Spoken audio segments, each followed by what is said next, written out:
गांव के बीचों बीच पीपल का पेड़। बुजुर्ग काका चारपाई पर बैठकर अखबार पढ़ रहे थे।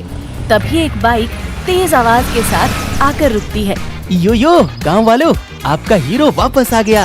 अरे रामदीन का छोरा, 2 साल बाद याद आई गांव की हैं? बूढ़े काका, शहर में बिजनेस सीख के आया हूँ। अब गांव में धूम मचा दूंगा, धूम। हाय राम, ये कौन सा भूत बन के आया है? जीन्स में इतने छेद, कहीं कुत्ते ने तो नहीं काट लिया? अरे बुआ, ये फैशन है, फैशन। इसे फैटेड जीन्स कहते हैं। फैटेड नहीं, फटे हाल दिख रहा है। तो बता, शहर से क्या सीख के आया? काका, मैंने शहर में एक चाइनीज रेस्टोरेंट में काम किया है। अब मैं चिकन फ्राइड राइस बनाना सीख गया हूँ। चिकन क्या होता है? अरे बुआ, मुर्गी मुर्गी। तो मुर्गी बोल, इतनी अंग्रेजी झाड़ रहा है। रामदीन के घर चमेली आंगन में दाल पीस रही थी। मम्मी, मैं आ गया। अरे मेरा लाल, आ गया तू? कितना दुबला हो गया है। शहर में खाना नहीं मिलता था क्या? मम्मी, मैं तो जिम जाता था, बॉडी बना रहा था। अरे तू आ गया, अब खेती में हाथ बटाएगा? पापा, मैं खेती नहीं करूँगा, मैं गांव में रेस्टोरेंट खोलूंगा। क्या रेस्टोरेंट?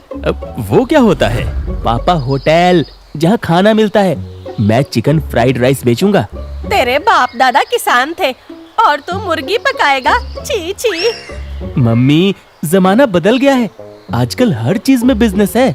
लेकिन बेटा, गांव में कौन खाएगा तेरा चिकन फिकन? पापा, आप देखते रहिए, 1 महीने में पूरा गांव मेरा फैन हो जाएगा, फैन।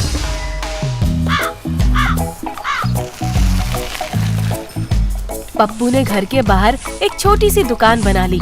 बोर्ड पर लिखा, पप्पू का चाइनीज कॉर्नर।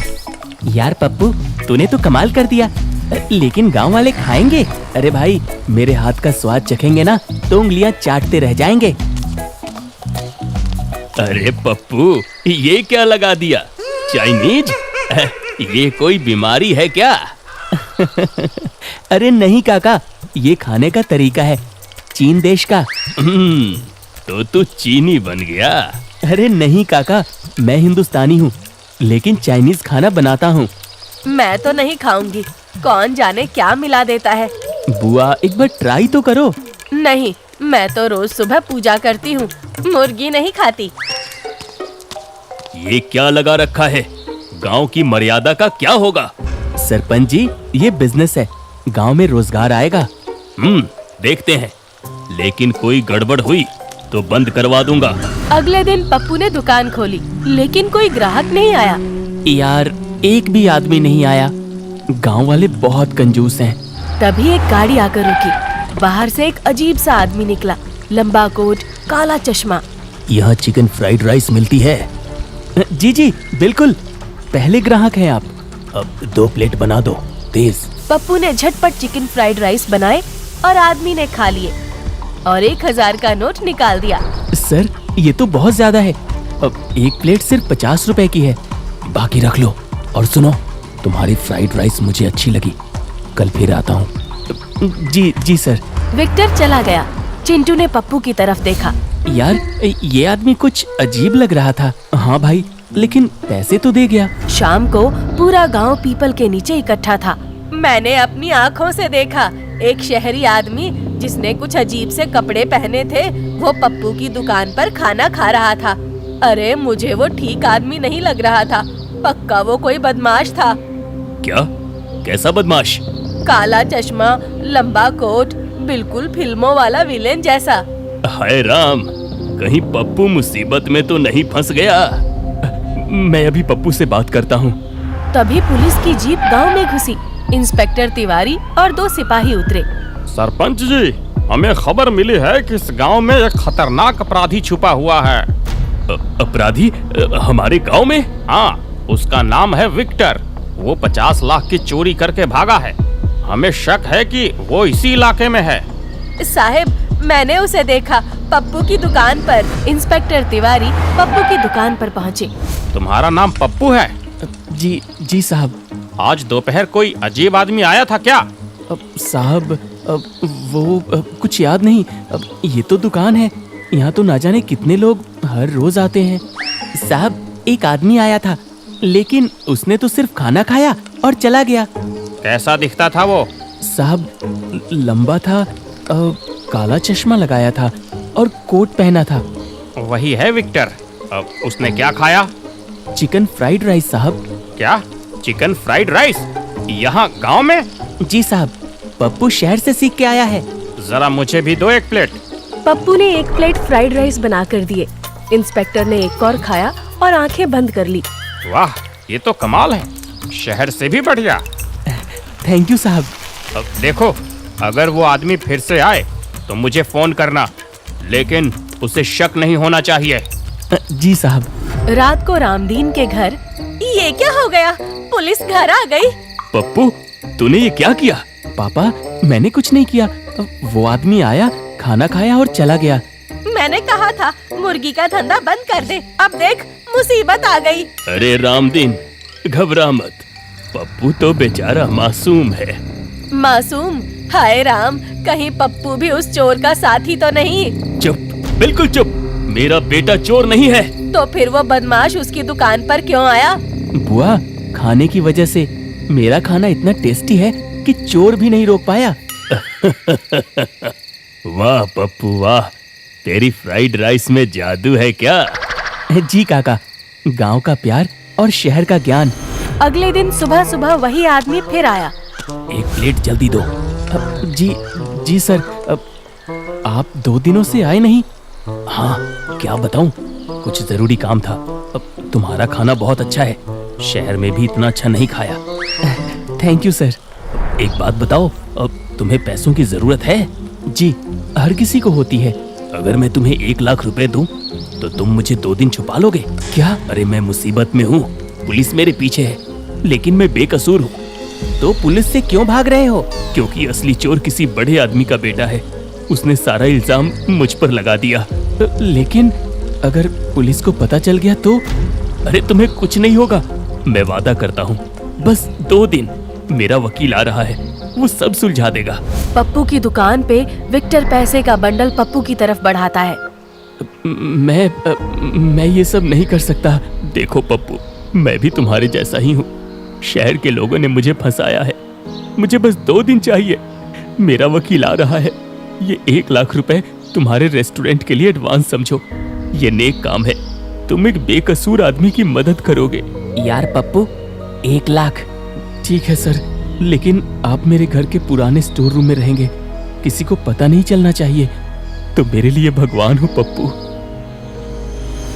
पप्पू विक्टर को पिछली गली से होते हुए घर के स्टोर रूम में ले जाता है।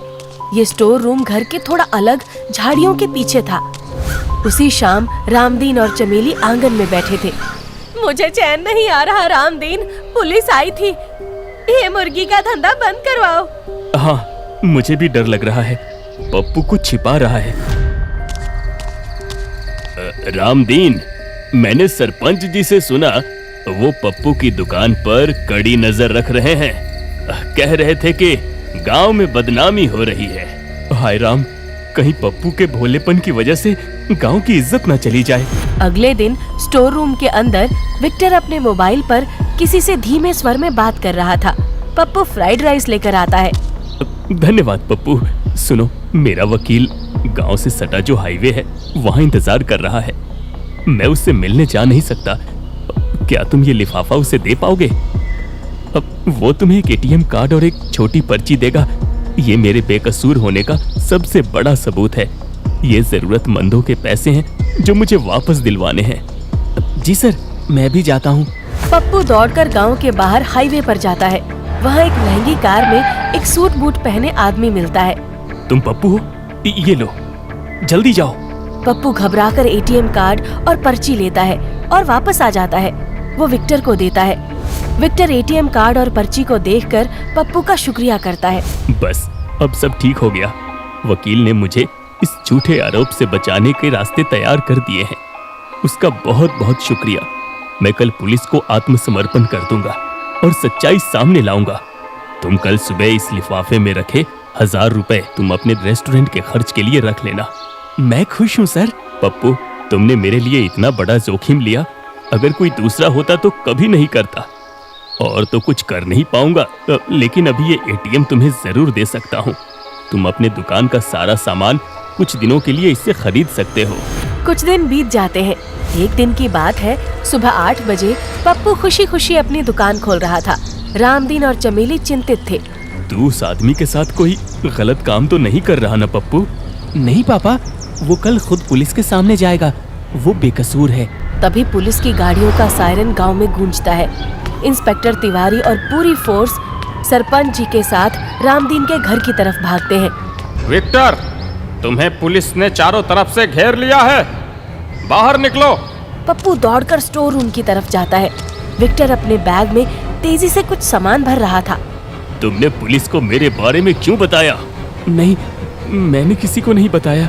पप्पू, उस चोर से दूर रहो। मैंने ही रात को तिवारी जी को फोन किया था। विक्टर को समझ आ गया कि उसका सारा खेल खत्म हो चुका है, लेकिन उसकी आंखों में घबराहट नहीं बल्कि एक ठंडी चालाकी थी। वो झट से पप्पू को पकड़ लेता है और उसके गले पर रिवॉल्वर टिका देता है। पीछे हटो, वरना इस लड़के को गोली मार दूंगा। विक्टर, हमें पता है तुम्हारा पूरा रिकॉर्ड। 15 शहरों में ठगी कर चुके हो, अब कहीं नहीं भाग पाओगे। देखते हैं इंस्पेक्टर साहब। विक्टर पप्पू को घसीटकर स्टोर रूम के पीछे की छोटी सी रसोई में लाता है। इस रसोई की पिछली दीवार पर एक छोटी सी जालीदार खिड़की थी। वो सीधे गाय भैंस के तबेले की तरफ खुलती थी। जल्दी उस कढ़ाई में सारा तेल और लाल मिर्च पाउडर डाल दे। आग एकदम तेज। क्यों? अरे जल्दी कर। पप्पू तेजी से गर्म तेल में लाल मिर्च डालता है। धड़ाम, एक भयंकर आवाज आती है और तीखा काला धुआं पूरे कोने को ढक लेता है। धुआं इतना तीखा था कि आंखें जलने लगती हैं। धुआं, सब पीछे, पानी लाओ।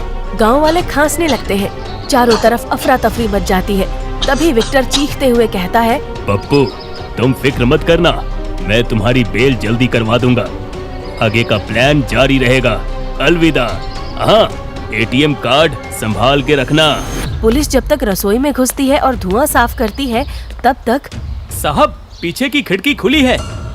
वहाँ घेरा डालो।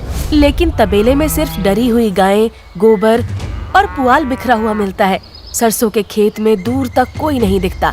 कमबख्त चालाक है, उसने गांव की सादगी का फायदा उठाया। इंस्पेक्टर जब मुड़कर पप्पू की तरफ देखता है, उसकी जेब में वही एटीएम कार्ड पड़ा हुआ था। और तुमने एक भगोड़े अपराधी को पनाह दी। सबूत तुम्हारे खिलाफ है।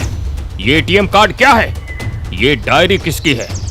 और ये लिफाफे में सारे जाली इंफॉर्मेशन किसके हैं? इसे गिरफ्तार करो। नहीं साहब, मैं बेकसूर हूँ। मुझे नहीं पता ये सब कहाँ से आया। उसने मुझे धोखा दिया। मेरा बेटा बेकसूर है साहब। वो सीधा साधा लड़का है। मैंने कहा था ना इंस्पेक्टर साहब, जरूर कुछ बहुत बड़ा खेल चालू है। सिपाही पप्पू को हथकड़ी पहनाते हैं। पप्पू मुड़कर अपने टूट चुके माता पिता को देखता है। पुलिस की जीप गांव से बाहर निकल रही थी। पप्पू जीप में बैठा था। उसकी आंखों में आंसू थे।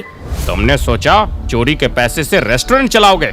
वो एटीएम कार्ड जो हमें तुम्हारी जेब से मिला, वो 50 लाख की चोरी का असली खजाना है। उसने मुझे फंसा दिया। उसने तुम्हें फंसाया नहीं पप्पू, उसने तुम्हें इस्तेमाल किया। तुमने सोचा कि उसने तुम्हें वकील के पास सबूत लाने भेजा था?